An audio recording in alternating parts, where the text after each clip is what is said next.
Shalom saudara-saudara yang terkasih dalam Tuhan Yesus Kristus, selamat pagi. Renungan kita pada hari ini diambil dari Amsal pasal 18 ayat 14. Judul renungan kita pada hari ini adalah jangan sampai patah semangat. Suatu pagi saya sedikit berargumen dengan ibu saya karena beliau terus-menerus mengeluhkan kondisi tubuhnya yang terasa lemah. Saya agak terganggu melihat kurangnya semangat dalam dirinya, sehingga mencoba mendorongnya agar mengorbankan semangat untuk bangun dan memulai aktivitas. Namun upaya saya terlihat sia-sia karena ibu saya memilih menyerah pada kelemahan tubuhnya. Hingga suatu hari ibu saya mulai bangkit semangatnya dan dapat memulai aktivitas sepanjang hari tersebut. Ada dua hal kontradiktif yang disajikan penulis kitab Amsal pada hari ini mengenai efek dari semangat dalam diri seseorang. Orang yang bersemangat diyakini dapat menanggung penderitaan yang sedang dialaminya. Sebaliknya orang yang sudah patah semangat sukar untuk dipulihkan, sehingga penulis Amsal sampai menuliskannya dengan nada bertanya. Kuncinya adalah ada pada diri orang yang patah semangat itu. Selama dia belum menyadari dan mampu menyemangati dirinya sendiri, maka upaya pemberian semangat dari luar dirinya pun akan sia-sia. Mengapa orang bersemangat dapat menanggung penderitaannya? Karena ada harapan dan keyakinan dalam dirinya bahwa suatu saat penderitaannya akan berakhir. Faktor kunci yang seringkali melemahkan semangat adalah ketika kita mengizinkan situasi dan kondisi melemahkan semangat kita. Kondisi yang bisa dilawan dengan iman dan harapan yang selalu ada dalam Tuhan. Tuhan yang kita sembah sanggup untuk mengubahkan penderitaan dan kubangan air mata menjadi sukacita yang besar. Jadi, marilah kita bersemangat. Semangat yang berkorban menandakan kuatnya harapan dan keyakinan kepada Tuhan. Perhatikanlah apa yang Anda ucapkan, karena hal tersebut bisa menentukan apa yang Anda alami dalam kehidupan ini. Mari kita baca Amsal pasal 18. Orang yang menyendiri mencari keinginannya, amarahnya meledak terhadap setiap pertimbangan. Orang bebal tidak suka pada pengertian, hanya suka pada membeberkan isi hatinya. Bila kefasikan datang, datanglah juga penghinaan dan celah disertai cemooh. Perkataan mulut orang adalah seperti air yang dalam, tetapi sumber hikmat adalah seperti batang air yang mengalir. Tidak baik berpihak pada orang fasik dengan menolak orang benar dalam pengadilan. Bibir orang bebal menimbulkan perbantahan dan mulutnya berseru meminta pukulan. Orang bebal dibinasakan oleh mulutnya, bibirnya adalah jerat bagi nyawanya. Perkataan pemfitnah seperti sedap-sedapan yang masuk ke lubuk hati. Orang yang bermalas-malasan dalam pekerjaannya sudah menjadi saudara dari si perusak. Nama Tuhan adalah menara yang kuat, kesanalah orang benar berlari dan dia menjadi selamat. Kota yang kuat bagi orang kaya ialah hartanya, dan seperti tembok yang tinggi menurut anggapannya. Tinggi hati mendahului kehancuran, tetapi kerendahan hati mendahului kehormatan. Jikalau seorang memberikan jawab sebelum mendengar, itulah kebodohan dan cencelaannya. Orang yang bersemangat dapat menanggung penderitaannya, tapi siapa yang memulihkan semangat yang patah? Hati orang berpengertian memperoleh pengetahuan, dan telinga orang bijak menuntut pengetahuan. Hadiah memberikan keluasan kepada orang, membawa dia menghadap orang-orang besar. Pembicara pertama dalam suatu pertikaian nampaknya benar. Lalu datanglah orang lain dan menyelidiki perkaranya. Undian mengakhiri pertengkaran dan menyelesaikan persoalan antara orang-orang yang berkuasa. Saudara yang dikhianati lebih sulit dihampiri daripada kota yang kuat, dan pertengkaran adalah seperti palang gapura sebuah puri. Perut orang yang dikenyangkan oleh hasil mulutnya, dia dikenyangkan oleh hasil bibirnya. Hidup dan mati dikuasai oleh lidah, siapa suka mengembangkannya akan memakan buahnya. Siapa mendapatkan istri mendapatkan sesuatu yang baik, dan ia dikenan Tuhan. Orang miskin berbicara dengan memohon-mohon, tetapi orang kaya menjawab dengan kasar. Ada teman yang mendatangkan kecelakaan, tapi ada juga sahabat yang lebih karib daripada seorang saudara. Oke, mari kita masuk pembahasannya ya. Orang yang menyendiri mencari keinginannya, amarahnya meledak terhadap setiap pertimbangan. Maksudnya apa ya? Maksudnya ini, orang yang menyendiri berarti orang yang individualis. Biasanya orang yang individualis ini menutup diri terhadap perubahan yang terjadi di sekelilingnya. Sehingga jika ada yang tidak sesuai dengan kehendaknya, maka yang terjadi adalah amarahnya itu meledak. Tidak mau mengerti kondisi orang lain. Pokoknya yang mau mengerti kondisinya dia tidak peduli. Lebih tepatnya tidak peduli terhadap kepentingan orang lain. Ini ciri khas daripada orang individualis. Sehingga amarahnya meledak terhadap setiap pertimbangan. Kalau pertimbangan berarti kan mempertimbangkan kepentingan orang lain. Kan gitu kan ya? Tapi dia tidak mau tahu. Sehingga ciri khas daripada orang individualis efek samping yang ditimbulkan itu adalah cepat marah. Jikalau ada pertimbangan-pertimbangan atau masukan-masukan yang menghampiri dirinya. Begitu ya. Nah ini ya, ayat 2. Orang bebal tidak suka pada pengertian, hanya suka membeberkan isi hatinya. Nah ini. Orang bebal itu hampir sama dengan orang individualis. Tidak mau diberi pengertian oleh orang lain. Tapi orang lain lucunya diminta suruh merhatikan dia. Kan ini ya, hanya suka membeberkan isi hati. Beberkan isi hati pastikan ada objek yang dibeberkan. Kepada siapa membeberkan, ya toh? Dia suka atau bahkan menuntut orang lain mendengarkan dia. Tetapi dia sendiri tidak suka kalau orang lain memberikan pengertian terhadap dia. Lah ini tindakannya yang sakar PDW. Tindakan yang semaunya sendiri. Itu ya. Hati-hati nih. Diperingati dalam firman Tuhan. Bila kefasikan datang, datang juga penghinaan dan cela disertai cemooh. Bagaimana cara tahu orang itu fasik atau tidak? Ayat 3 memberikan clue-nya, yaitu ya. Dengan cara apa? Kita lihat saja, mulut orang tersebut sering menghina orang, mencela orang, atau merendahkan orang lain.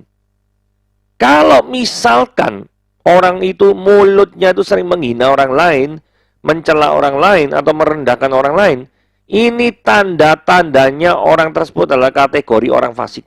Atau seringkali memanggil orang lain dengan nama-nama binatang. Ini adalah termasuk kategori orang fasik. Saudara perhatikan baik-baik. Ini bukan kategori dari saya loh ya. Ini kategori dari firman Tuhan ayat 3. Bila kefasikan datang. Fasik datang ya. Tandanya apa? Datanglah juga penghinaan dan cela disertai cemooh. Ya ini. Ada orang-orang seperti ini. 4. Perkataan mulut orang adalah seperti air yang dalam, tetapi sumber hikmat adalah seperti batang air yang mengalir. Maksudnya gini ya, air yang dalam tidak memberikan pengaruh apapun, selain daripada air tersebut diam di sana. Ini air yang dalam, ya. Nah, tapi kalau Anda tuh pengen perkataan mulut Anda itu menjadi sumber hikmat, itu harus seperti batang air yang mengalir, you know? Batang air yang mengalir bisa membuat tumbuhan menjadi subur dan berguna bagi banyak orang. Ini adalah ayat 4, ini kontrasnya daripada ayat 3. Kalau orang fasik datang, yang ada cuma hinaan, celaan, cemooh.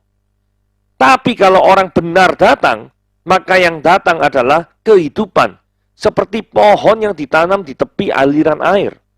Seperti yang dikatakan di Mazmur pasal yang pertama, ayat yang ketiga. Dia seperti pohon yang ditanam di tepi aliran air. Perhatikan penekanannya di sini ya. Di tepi aliran air. Airnya mengalir. Ya. Seperti yang di ayat 4 dikatakan seperti batang air yang mengalir. Yang menghasilkan buahnya pada musimnya. Dan yang tidak layu daunnya. Dan apa saja yang diperbuatnya berhasil. Perhatikan kontras daripada ayat 3 dan ayat 4. Ayat 3 adalah untuk orang-orang fasik. Ayat 4 adalah untuk orang-orang yang benar di hadapan Tuhan. Ini kisah, ada kisah imajiner yang patut kita renungkan, tapi sebelumnya kita akan membaca dulu ayat 5.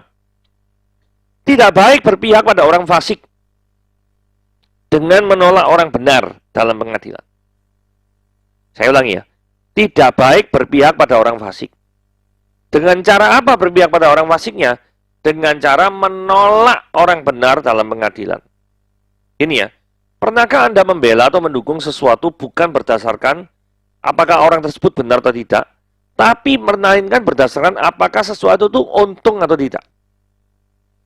Biasanya, orang itu memberikan dukungan atau membela itu pada sesuatu yang memberikan untung atau tidak. Bukan sesuatu yang itu benar atau tidak. Nah ini masalah. Coba renungan kisah imajiner berikutnya. Misalkan Anda ini seorang guru. Ya, seorang guru. Terus ada dua orang anak sedang bertikai atau bertengkar atau selisih paham, biasalah ya. Anak-anak kan selisih paham. Nah, satu ini anaknya orang miskin. Anaknya orang Yujian, ya. Satu anaknya orang Yujian, anaknya orang kaya. Nah, orang kaya ini yang kebetulan yang mendukung yayasan, organisasi, sekolah di mana Anda bekerja. Orang kaya ini yang membiayai. yang anaknya sekolah dan suka cari gara-gara, ya. Dan Anda tahu persis, yang buat gara-gara adalah anak orang kaya ini. Nah, tentunya Anda berada dalam suatu dilema tuh. Karena Anda mengenal bahwa orang tua yang kaya ini dikenal orang yang sangat temperamental. Jika anak yang lain buat masalah dengan anaknya, tidak peduli anaknya salah atau tidak. Seringkali ngamuk mesti. Padahal Anda bekerja sebagai guru di sana. Yang gajinya, notabene, itu berasal daripada orang tua yang kaya ini. Nah, jika Anda membuat orang tua kaya ini tidak nyaman, ada kemungkinan besar pekerjaan Anda sebagai guru menjadi taruhannya. Ya toh? Sementara di kondisi keluarga Anda sedang nyicil mobil, sedang nyicil rumah. Singkat cerita, lagi butuh uang. Pertanyaannya, apa yang Anda akan lakukan? Apakah Anda tetap berpegang pada kebenaran? Dengan berani menegur daripada anak orang kaya ini, dan menyatakan anak orang kaya ini memang bersalah, menegakkan kebenaran? Ataukah Anda mencoba untuk berkompromi dengan berbagai macam pertimbangan di atas? Bahwa, aduh, kalau aku menegur kenceng-kencengan, maka aku bisa dikeluarkan. Kalau aku dikeluarkan, aku ini lagi nyicil rumah dan mobil, itu bisa terbengkalai samanya. Itu keuanganku bisa repot ini. Apa yang saudara akan alami? Apa yang saudara akan putuskan? Ini memang kisah imajiner. Kisah yang saya buat-buat sendiri. Tetapi bukan tidak mungkin. Ini bisa terjadi di dalam kehidupan kita. Berani berdiri di atas kebenaran. Sekalipun itu sulit. Saya percaya Tuhan akan memampukan kita untuk berdiri dalam kebenaran. Sekalipun itu sulit. Saya tidak mengatakan itu mudah sama sekali. Tapi firman Tuhan ayat 5 pada hari ini jelas mengatakan, tidak baik berpihak pada orang fasik dengan menolak orang benar dalam pengadilan. Ini firman-Nya. Dan tugas kita, bagi siapa daripada kita yang mengatakan mau mengasihi Yesus, firman Tuhan dengan jelas mengatakan, barang siapa yang mengasihinya, dia harus menuruti segala perintah-perintahnya. Kita lanjutkan ayat 6. Bibir orang bebal menimbulkan perbantahan dan mulutnya berseru minta pukulan. Nah, ini ya.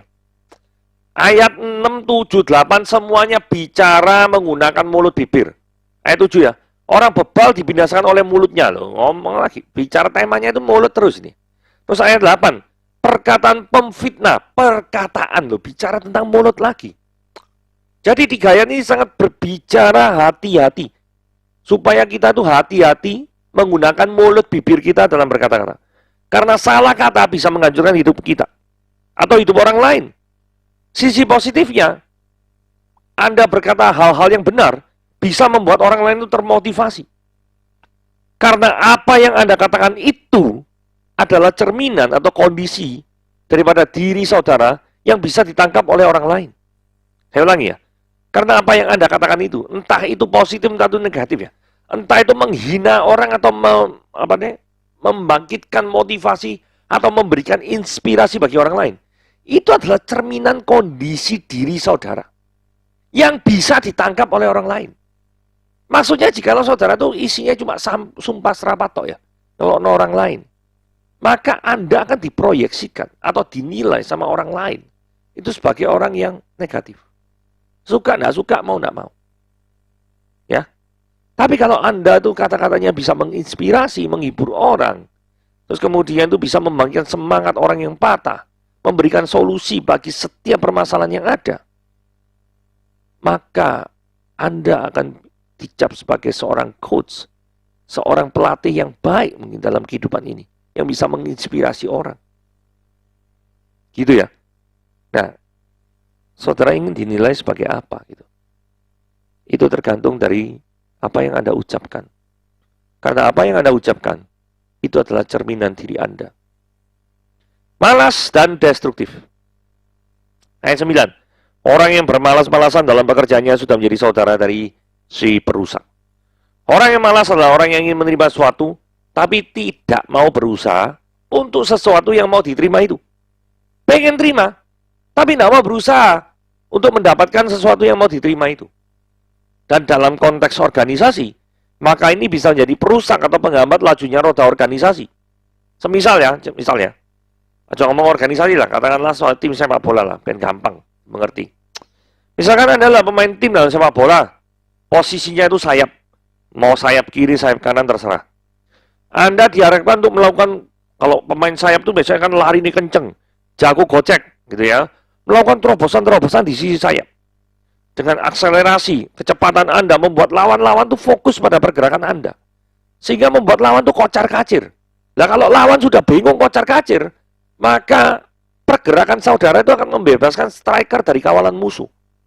Nah ini skenario yang dinanti-nanti. Tapi yang justru Anda lakukan, malah tidak mau lari. Kalau terima bola cuma umpan sana, umpan sini, itu bukan tugas saudara. Tugas umpan sana, umpan sini, itu playmaker. Bukan tugas saudara. Terus tidak melakukan crossing ke kotak penalti lawan. Gitu ya. Ya memang crossing ya nggak umpan. Cuma maksud saya umpan sana, umpan sini, maksudnya umpan pendek lah, umpan apa. Gitu ya. Tugas pemain sayap itu crossing. Umpan dalam pengertian crossing. Jadi skema latihannya atau harapan pelatihnya tidak jalan sama sekali. Berarti Anda sedang menghambat lajunya tujuan daripada tim sepak bola ini untuk menang dan mencetak gol. Sehingga orangnya seperti Anda ini, posisi sebagai pemain sayap, entah itu diganti, dipindah posisi, atau dikeluarkan dari tim. Ya, ini adalah orang yang malas lari, malas gocek, malas crossing. Nah, tidak cocok dalam posisi pemain sayap. Nah, sekarang gini. Kalau misalkan saudara sudah melihat atau memahami ilustrasi ini, bukankah dengan cara yang demikian, cara yang malas crossing, malas apa itu, Anda merusakkan suatu tim yang ingin menang? Sekarang introspeksi diri Anda. Apakah saya sedang tidak berperan sebagai seharusnya saya berperan? Kalau iya, berarti Anda entah itu dipindah posisi, atau mungkin Anda harus keluar pindah cari organisasi yang sesuai dengan karakter saudara. Begitu ya. Tapi, di atas semuanya, jangan menjadi malas dan destruktif. Karena malas itu tidak berdiri sendiri. Memiliki akibat atau efek samping yaitu destruktif. Yaitu merusakkan daripada organisasi. Oke lanjut. Berharap pada Yesus sebagai penolong kehidupan. Nama Tuhan adalah menara yang kuat. Kesanalah orang benar berlari dan menjadi selamat. Perlindungan kita itu adalah Tuhan, bukan sing lain. Tuhan tidak akan membiarkan anaknya yang mencari pertolongan kepadanya. Maksudnya tidak akan membiarkan sendiri. Pasti dia peduli. Kemanakah orang benar berlari? Apakah ke minuman beralkohol? Apakah ke nightclub? Apakah ke tempat prostitusi? Apakah ke hangout, ke tempat-tempat yang tidak jelas? Dan bertemu dengan orang-orang yang tidak dikenal? Kemanakah saudara akan berlari? Kemanakah orang benar akan berlari? Saudara, di firman Tuhan ayat 10 jelas. Kesanalah orang benar berlari. Kemana? Ke Tuhan, menara yang kuat. Bukan ke nightclub. Bukan ke alkohol. Bukan ke prostitusi. Bukan ke hangout tempat-tempat yang nggak benar. Tapi ke dalam nama Tuhan. Kesanalah orang-orang benar itu berlari. Jikalau Anda tidak mendekat kepada Tuhan, apakah Anda tidak akan selamat? Dan status Anda bukanlah, jikalau Anda tidak mendekat kepada Tuhan, maka Anda tidak akan selamat. Dan status Anda bukanlah orang yang benar. Perhatikan baik-baik. Jikalau Anda tidak mendekat kepada Tuhan, maka Anda tidak akan selamat. Karena keselamatan only in the name of Jesus Christ. Dan kalau Anda tidak mendekat kepada Yesus, maka status Anda bukanlah orang yang benar. Ingat akan hal itu. Allah tidak senang kecongkaan. Kota yang kuat bagi orang kaya adalah hartanya. Maksudnya apa? Bagi orang kaya, perlindungan di dunia ini adalah hartanya. Dianalogikan sebagai tembok tinggi. Tembok yang tinggi itu kan memberikan perlindungan. Betul ya? Karena ayat 11 ini ngomong ya, seperti tembok yang tinggi menurut anggapannya. Ya, berarti bagi orang kaya, ya toh, Hartanya itu bagaikan tembok yang tinggi. Hartanya itu memberikan rasa aman dalam hidupnya. Tapi hal tersebut memicu tinggi hati. Karena banyak harta merasa aman, memicu tinggi hati. Saya tidak katakan bahwa setiap orang kaya pasti tinggi hati. Tidak. Tetapi ada probability, kemungkinan, atau bahkan mungkin kecenderungan bahwa memiliki banyak harta menimbulkan rasa aman yang tinggi, dan itu memicu tinggi hati. Itulah sebabnya di ayat 12 dikatakan, tinggi hati mendahului kehancuran. Jadi Amsal ini sudah disusun dengan sangat baik. Kemudian ayat 12 kalimat yang B dikatakan, tetapi kerendahan hati mendahului kehormatan. Saudara pengen dihormati? Tidak ada sepanjang saya tahu ya, orang sing sombong itu dihormati, nggak ada. Jadi jangan pernah Anda bermimpi dengan kesombongan Anda akan dihormati oleh orang lain. Jangan pernah bermimpi hal tersebut. Tetapi ada banyak orang yang kerendahan hati, memiliki hati yang rendah hati, memiliki hati yang seperti Tuhan. Orang-orang yang seperti itu yang akan mendapatkan kehormatan. Saudara, mari kita baca di bagian ayat lainnya, Yakobus 4 ayat 6. Tetapi kasih karunia yang dianugerahkannya kepada kita lebih besar daripada itu. Karena ia katakan, Allah menentang orang yang congkak, tetapi mengasihi orang-orang yang rendah hati.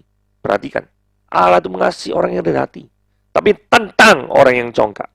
1 Petrus 5 ayat 5. Demikian jugalah kamu, hai orang-orang muda, tunduklah pada orang yang tua, dan kamu semua ya, entah muda, entah tua, tak ngurus. Rendahkanlah dirimu seorang terhadap yang lain. Rendahkanlah dirimu.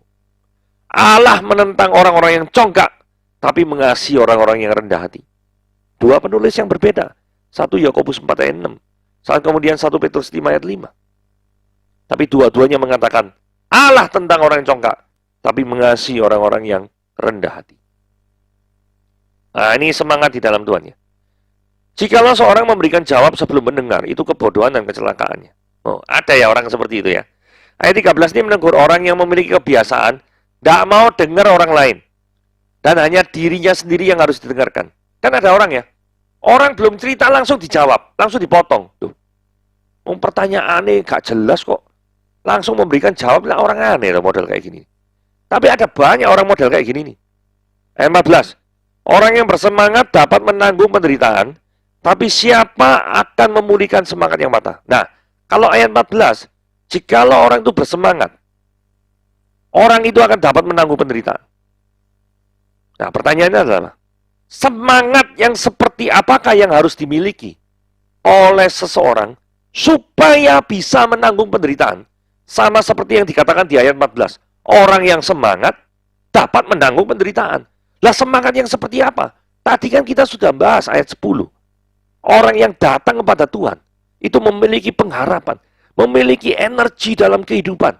Memiliki Tuhan itu berarti sudah lebih dari cukup. Karena Tuhanlah penguasa langit dan bumi ini. Mintalah pertolongan kepadanya, dia akan pasti menjawab.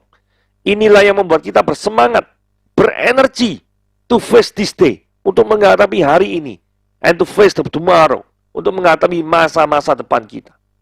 Begitu ya. Jadi, percayalah di dalam Tuhan. Mungkin Anda tidak mengerti, mungkin jalan di depanmu adalah gelap. Sama sekali, you have no clue.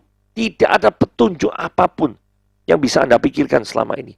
Sekeras apapun Anda mencoba. Tetapi, Tuhan pasti akan buka jalan. Di mana jalan yang Dia pilih, terkadang atau bahkan seringkali, itu tidak pernah dipikirkan oleh kita. Oke, mari kita lihat. Informasi yang berguna dan tidak berguna. Hati orang berpengertian itu memperoleh pengetahuan, dan telinga orang bijak menuntut pengetahuan. Maksudnya apa? Seorang yang bijak itu tidak akan membiarkan telinganya mendengarkan gosip atau kabar burung, atau kabar yang kurang bermutu, berita-berita yang ngaco-ngaco, tapi telinganya akan nyaring. Hanya informasi yang berguna saja yang boleh masuk. Itu sebabnya telinga orang bijak menuntut pengetahuan. Anda pengen bijak? Hati-hati dengan apa yang Anda dengar. Jangan-jangan yang Anda dengar adalah berita-berita sampah yang tidak karu-karuan. Kalau Anda yang dengar cuma berita-berita sampah tidak karu-karuan, Anda tidak akan pernah jadi orang bijak. ketika seorang bijak itu menjadi bijak, karena dia banyak mendengarkan nasihat-nasihat firman Tuhan, sehingga membuat dia jadi bijak. Tindakan memfilter informasi ini hanya bisa dilakukan jika seorang memiliki hati yang berpengertian. Tahu mana yang berguna dan mana yang tidak berguna. Oke? Ujilah segala sesuatu dan selidikilah dengan seksama. Maksudnya apa? Saudara perhatikan ayat 17 ya. Pembicara pertama dalam suatu pertikaian. Nah ini yang provokator ini ya. Tampaknya benar. Lalu datanglah orang lain dan menyelidiki perkaranya. Maksudnya ini. Jangan pernah termakan oleh peristiwa heboh. Tapi tidak menyelidiki. Di balik peristiwa heboh itu ada apa sih? Duduk perkara sebenarnya seperti apa? Contoh ya misalnya dalam Alkitab ya. Peristiwa Yusuf. Tanpa diselidiki terlebih dahulu. Potifar langsung ngamuk begitu terdengar. Weh, Yusuf itu menggoda istrinya. Potifar mungkin kurang mengenal istrinya yang genit itu ya. Mungkin dia tidak pernah berpikir bahwa istrinya lah yang menggoda Yusuf. Tidak pernah pikir. Tidak pernah pikir kemungkinan itu. Yang namanya kemungkinan itu bisa aja mungkin. Cuma dari hasil penyelidikannya, kita bisa tahu. Apakah kemungkinan itu didukung dengan fakta yang ada? Kalau tidak, berarti kemungkinannya hilang. Tapi kalau iya, berarti kemungkinannya itu ada probabilitas untuk bisa terjadi. Sehingga perlu ditindaklanjuti. Sehingga tanpa pemeriksaan yang detail, Yusuf langsung masuk penjara. Nah ini termakan isu, termakan peristiwa heboh, tanpa menyelidiki terlebih dahulu, langsung sikat habis. Saudara, ayat 19. Saudara yang dikhianati lebih sulit dihampiri daripada kota yang kuat. Oh pasti. Kota yang kuat saja, untuk mengalahkan kota yang kuat, bahkan untuk mendekatinya, tidak usah mengalahkannya, mendekatinya itu sudah sulit. Karena pertahanan itu pasti kuat. Nah kondisi ini itu menggambarkan betapa sulitnya memulihkan hubungan atau membangun jembatan relasi dengan seorang saudara yang pernah mengalami pengkhianatan. Contoh, saya ambil lagi dari Alkitab. Kisah Yakub dan Esau. Yakub ini 2 kali ya setidaknya nipu Esau. Merebut hak kesulungan dengan sup kacang merah, terus menipunya lagi dengan waktu pemberkatan daripada Ishak. Pada waktu Yakub mau ketemu Esau, takutnya setengah mati.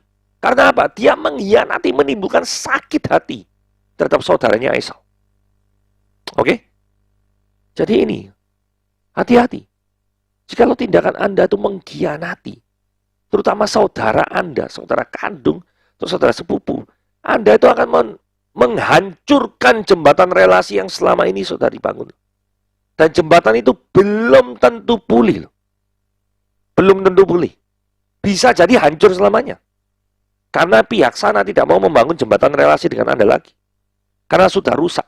Orang yang sudah dikhianati, hampir pasti tidak mau lagi berhubungan dengan Anda. Dosa karena lidah. Saudara, Amsal ini banyak bicara tentang masalah lidah. Hidup dan mati dikuasai lidah. Siapa suka mengembangkannya akan memakan buahnya. Ayat ini sekali lagi memperingatkan betapa berbahayanya lidah. Jikalau kita tidak menjaganya dengan baik, lidah bisa membawa kita pada kejayaan. Betul. Lidah bisa membawa kita pada kemuliaan. Oke, amin. Tapi lidah bisa juga membawa kita pada jurang kehancuran. Jurang kehancuran yang dalam.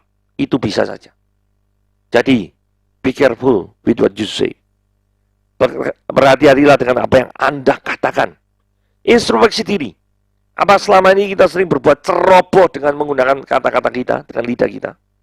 Ataukah kita sering ngata-ngatain orang lain atau menjelek-jelekan orang lain di belakang meja? Di belakang layar maksudnya? Kalau iya, be careful with what you say. Ya. Berhati-hatilah dengan siapa Anda berteman. Ini penting ya. Ada teman yang mendatangkan kecelakaan, ada juga sahabat yang lebih karib daripada saudara. Berhati-hatilah dengan siapa Anda berteman. Karena cara pikir Anda, cara Anda berdandan, cara Anda berbicara, cara Anda memandang orang lain, cara Anda menilai keuangan, dan seterusnya di dalam kehidupan ini, itu dipengaruhi oleh dengan siapa Anda berteman. Jadi hati-hati. Karena cara dan pola pikir Anda, saudara suka atau tidak, sedikit atau banyak, itu dipengaruhi dengan siapa Anda berhubungan. Oke, renungan kita pada hari ini sampai di sini. Tuhan Yesus memberkati.